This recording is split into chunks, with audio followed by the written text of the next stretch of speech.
He asked for me by name? Yes. Call 911. I've never seen him in my life. I was watching my daughter's kids while she and her husband go out of town. They have a teenage daughter, let's say her name is Alyssa. At like 3 a.m. I'm woken up by a weird rustling sound and look out the window and see movement. I saw a boy emerge from the bushes on the side of the house. I saw a bike tossed on the lawn that definitely wasn't ours. My first thought was it was a burglar casing houses, but since he looked young and came through on a bike, I figured scaring him straight would be enough for him to decide to head home. Didn't want to ruin a teenager's life by calling the cops straight away. So I went out on the porch, flipped the lights on, and said, "Can I help you?" in my classroom voice. The guy looked surprised but not nervous.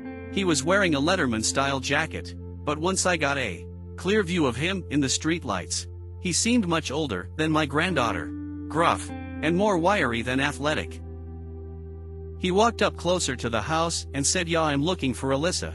I gave him a disapproving glare, hoping he'd realize he came looking for a girl late at night, and a grumpy old person answered, "It's time to split." I'm thinking what must have happened is Alyssa knew her parents were going out of town, and maybe before she knew I'd be staying over told a secret older boyfriend to come over. It was late and I was alone with several kids, so I didn't want him coming any closer to the house. I also thought it was weird he came so late and wanted to be sure Alyssa actually wanted to talk to him. So I said, "I'm sorry. Who?" And he said, "Alyssa. You know, Alyssa last name. This is her house." I thought he knew her full name. They must be at least friends. I said, "You wait there." He started to walk up and I felt a sick burning in my gut. Instinct kicked in. I yelled, "No. Stop. Freeze," then readjusted and said, "You stay right there. This is private property, don't take a step closer. Wait, there." So I go in and Alyssa is asleep just one room over from where the rustling first occurred, and I wake her up and say something to the effect of, "I don't know what the big idea was to have friends over this time of night, but you tell them to go home." She has no clue what I'm talking about. I say, "There's a guy outside asking for you." Confused, she gets up and goes to the window. She sees him and goes white as a sheet. "He asked for me?" "Yeah." "By name?" "Yes." "Call the police. I've never seen him in my life." I called 911 immediately, but as I was on the phone with them, Alyssa started tugging at my arm. "He's coming up." I had younger kids in the house to think about, so I kept the door latched and pulled it just open enough for the latch and yelled, "I asked my husband, and none of us know an Alyssa last name. Leave my property or I'm calling 911. He got angry and started yelling for her to come out.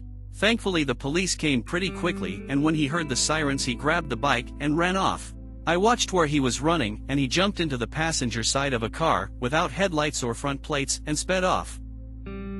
The police followed in the same direction once I pointed them, but they didn't get him. They advised us to take all her social media details offline if she was sure she didn't know this person, and said they'd had a couple similar reports recently and were looking into it. I got a heavy-duty lock and she slept in my room for the remainder of my visit. Sociopath kidnapper in supermarket parking lot. My husband and I were at the supermarket and our baby was being especially fussy, so he took her for a quick drive, the motion of which usually calms her down. It only took about 10 minutes to settle her and I was still in the store, but was unsure how much longer I'd be, and there's poor cell reception inside, so he pulled back into the parking lot to wait for me. It was an unseasonably nice day, so he took her in her car seat to sit on one of the benches outside the store. He took a business call and had just set them down, absent-mindedly rocking the carrier, when a woman, well-dressed, mid-30s, average height, fit build, approached them. It's not uncommon for people to ask to play with our baby. She's got big rosy cheeks, soft wisps of gold hair, and the most adorable, gurgly toothless grin, especially when she's deep into a good nap. But her nap schedule is paramount, so my husband was preparing to tell the woman she actually couldn't play with our baby right then. She walked over right in their direction, brimming with nonchalant confidence, and before he can even finish his sentence explaining she was napping and not to be touched, she picked up the carrier and started walking off. He was in shock for a minute. not fully believing someone would be ballsy enough to do something so sinister in plain daylight. So he said, "Excuse me." Put her down as his panic mounted. She remained calm this entire time, but when he called after her she started walking away more briskly than when she'd approached. Here in full speed ahead tried to grapple the carrier out of her hands, finally resulting to restraining her arms. This woman yells help. "He's trying to take my baby."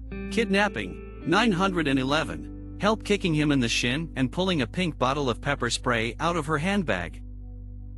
Of course, no one in the parking lot was clocking the earlier interaction, and assumed he really was a kidnapper, a lone man in a Deadpool t-shirt versus a tiny well-dressed woman. Immediately a man knocked my husband to the ground and was holding him down. He could hear bystanders encouraging the woman to file a police report, but she was doing a very convincing job of acting shaken up and insisted she just wanted to get home. To make matters worse, for my husband, she was driving a minivan. He was in a raw state of panic, realizing the entire parking lot had banded together to inadvertently facilitate the kidnapping of our daughter. He was begging and pleading with them, but no one was listening. They just kept screaming at him that the jig was up and he needed to lie still and wait for police and stop terrorizing a young mother. My husband finally had the novel idea to show them family pictures on his phone, but too panicked to think clearly. This manifested as him shouting, "I have pictures of the baby on my phone," which, of course, everyone interpreted as him having either stalking photos, or, worse, pornographic images of the baby. It was at this point that a man, I can't entirely blame the man considering what he thought was going on, kicked my husband as hard as he could in the ribs. It was at this point I was coming out of the store and I thought he was being robbed by these people. I was yelling for security, so panicked my chest constricted and I could barely get any sound out. It was only then I realized he did not have our baby with him. When I saw she was being held by a woman, I was relieved. I thought maybe the woman had intervened to move my daughter out of harm's way while my husband was being robbed and was walking away to get help. I couldn't find a security guard outside the store, so I ran up to the people holding my husband down, waving my wallet, pleading, "Take everything you want. Just let up and leave us alone." And one of the men holding him down said something like, "Lady, we need to wait for police to deal with him." And I was so confused. Why would the muggers have called the police?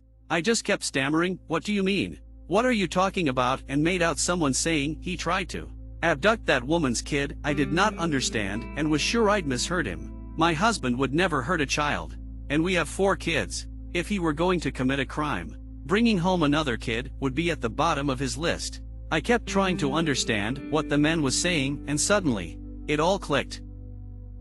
I looked around for the woman who had the baby carrier, and she was halfway across the parking lot. I went into total ballistic tiger cub mode, literally leapt out of my heels, and sprinted across the parking lot. I'm not a UFC fighter. I've never even taken a self-defense class, so all I could think to do was grab the woman by her hair and squeeze her throat with my other hand, which didn't do much. She was getting away even as I grappled with her. Amazingly, none of the other bystanders had yet to connect that my husband was telling the truth and this woman was absconding with my baby. I yanked on her hair as hard as I could and that was enough to make her drop the carrier. I was so scared and surprised that I actually just threw myself on top of the carrier, covering the entire thing like a blanket, and stayed that way without saying or doing anything else. The woman left. Not one person tried to stop her, even though she was clearly leaving without the child she claimed was hers, which would be pretty damn incriminating if I'd watched this scene unfold.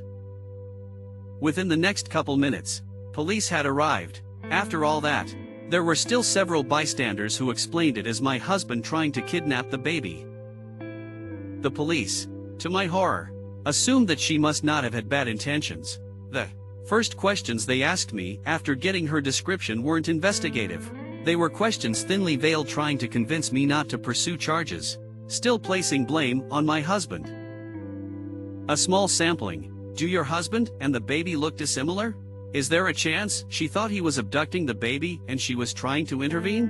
Could your husband have been doing something inappropriate or violent to the baby that would make her feel compelled to extricate the baby from the situation? Did she seem groggy or confused? Could she have mistaken either of them for her own family members? They spent more time verifying that the baby was actually mine than they concerned themselves with the fact that the baby was not actually hers.